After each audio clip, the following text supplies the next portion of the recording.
From the Oklahoman newsroom, this is an OSU update. I'm Jenny Carlson. I think signing day is over for the Cowboys, and I say that because Calvin Bundage's decision has been made, and he has chosen Oklahoma State. John Helsley joins me on the phone, and John, we don't anticipate any more signings. Bundage was, we believe, the last guy that the Cowboys were waiting on. He committed. You were there when he did. What was the scene like? It was really fun. You know, it was very festive there. There were 17 athletes from Santa Fe who were signing letters of intent.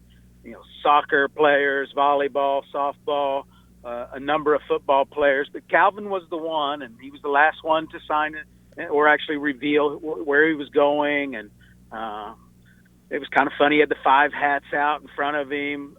Oklahoma State, Oklahoma, Arizona, Arizona State, and Oregon. Had a little fun with it, kind of hovered over the OU hat for a moment, hovered over Oregon, and then grabbed the Oklahoma State hat and put it on his head, and the place pretty much erupted. You know, Bundage is one of the best players in Oklahoma, top 3 in pretty much any rankings you look at, a safety that a lot of people, as you detail there, John, with the number of hats he was looking at, a lot of people were after. What did he have to say about his decision to choose the Cowboys? What sort of put him over the top with them? It pretty much came down to comfort with Calvin. You know, he admitted it's been very stressful the last couple of weeks, last couple of days. You know, he was tweeting at 4 a.m. about wasn't sure what he was going to do. So, you know, obviously this was a decision that wore on him. But I know he's got a good relationship with Glenn Spencer at Oklahoma State. Mentioned that he had a good relationship with Mike Gundy. And I think when it came down to it, he just felt like that was the place for him to be. You know, it felt right, and he said it felt like home. Lastly, John, what does this mean for Oklahoma State? We sort of termed this a make-or-break day for Oklahoma State, with several guys having Oklahoma State on their finalist list.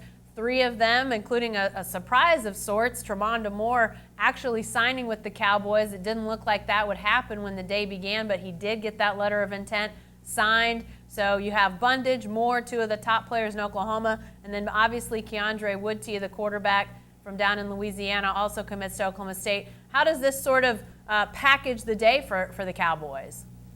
I think very favorably. You know, I think there were sort of a lot of shrugs would be a good description of how people looked at the class before today.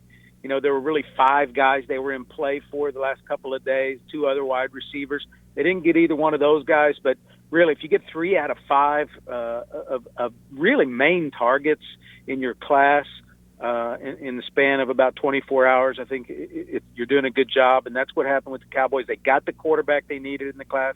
As you mentioned, Tremonda Moore, the number 1 player in the state, a big offensive lineman. We know they need those guys, and now they've got, as you mentioned, Bundage, a safety. I think he'll play the star linebacker probably at Oklahoma State, which is a high-profile position. So should be considered a good day, and maybe paints the class a little differently now. We'll have extended coverage of all of OSU's commitments, all of their signees, and the day for the Cowboys in the Oklahoman on Thursday. So be sure to stay with the best coverage team anywhere at newsok.com and every day in the Oklahoman.